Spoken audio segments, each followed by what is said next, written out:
Сәлеметсіздер ме балалар, бүгін біз гүл шоқтарын жасайтын боламыз. Ол үшін бізге капрон және қайшы, изолент, сымтемір, жіп, клей керек және таяқшалар керек. Енді біз осындай сымтемірімізді алып, клейдің көмегі арқылы дөңгелек жасап аламыз. Дәл осы видеодағыдай клейдің көмегімен осындай дөңгелек қылып, бірнеше дөңгелек сымтемірлерді жасап аламыз. Одан кейін сол жасаған сымтемірден осындай капронға орап, оны жіппен орап байлап қоямыз.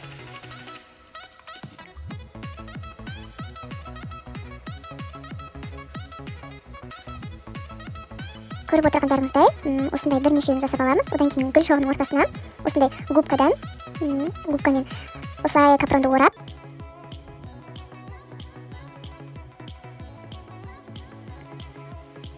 жан-жағына жаңағы жасаған дөңгелек сымтемірлерімізді қойып шығамыз. Оның әрқайсысын осылай жіппен орап отырасыздар.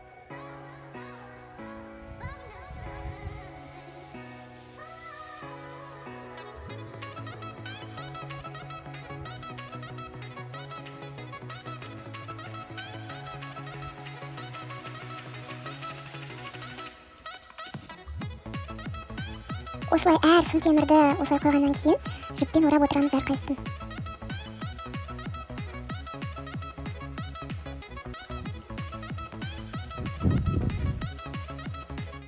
Сосын изолентпен осындай жасыл орап шығамыз. Ол бізде жаңағы сабақ болады гүлдің. Дайын болды. Енді осылардың бірнешеуін жасап, осындай әдемі гүлдер шықты бізде капроннан. Сау болыңыздар.